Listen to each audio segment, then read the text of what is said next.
Hello, I'm Roger Bisbee from the Skill Builder channel, and in this video I want to show you how to repair a hole in your ceiling. Now, holes happen for all sorts of reasons. People put their foot through the ceiling, you could have a plumbing leak, you could just have a bit of old ceiling that's fallen down around your ears. But whatever it is, the techniques I'm going to show you in this video will be able to fix a variety of holes in a variety of different ways. So this isn't what you call a hole, this is actually somewhere where somebody's cut the ceiling out, this being electricians, because they wanted to thread the cables through for lighting. Being electricians, they make the mess and then they walk away and leave somebody else to clear it up. These are quite slim joists here, and they haven't actually put the cable in very deep.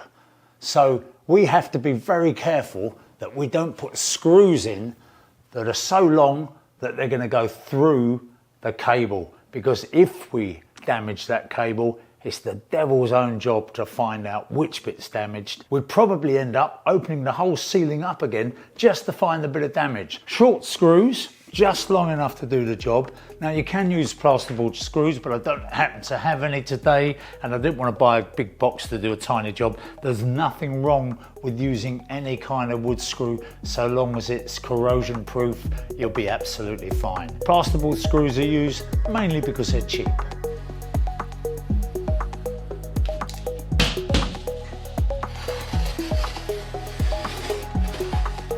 So you can see what I've done is I've marked the joist positions with a pencil, so we can put the piece of plasterboard up and screw it into those joists.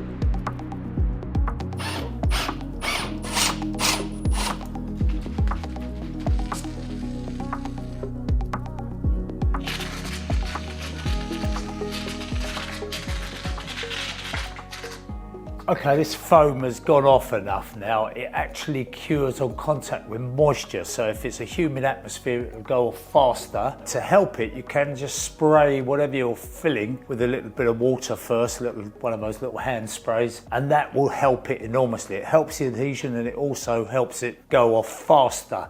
And once it's gone off, you can see that it's caught the board along the edge and it's really firm. So that's ready for me to cut back these edges now. We want these cut back so that we don't get little bits of foam when we're plastering. We don't want little knobbles of foam in the plaster. Now, there are some people who say, well, why don't you scrim the edges or tape the edges in some way, because you're going to get a crack line all the way down where this has been filled in. And they're kind of right in a way, except that if you do put scrim on the edges, you've got to cover that scrim and then you've got to taper the plaster off. Quite often you'll see the scrim ghosting through. Now, you could do this with what they call a joint filling compound, which is what you do when you're taping and jointing. A couple of bags of that, and that would make quite a nice smooth finish on it. Tends to be a lot more expensive than what I'm using, which is a multi-finish plaster. I'll finish to the edges, a couple of coats of paint, and it'll be good enough. This is not a pristine ceiling in any respect, so I don't think that what I'm going to do is going to make it worse anyway.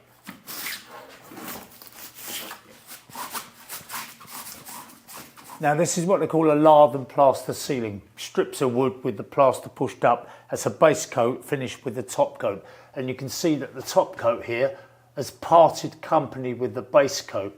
Now, this ceiling is not great. There are areas which are barely stuck. This happens with lath and plaster ceilings. But what I'm going to do here is just give it a bit of SBR. You can use PVA, but whatever you do, brush it on.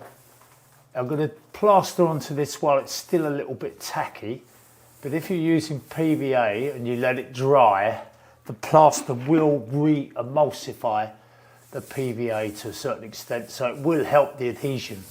Now, if you've got a ceiling like this and you're concerned about it, there are areas where you feel it's going to drop away. I have known them drop onto people in the middle of the night when they're lying on bed and things like that. It can happen suddenly that you lose a whole ceiling on lath and plaster.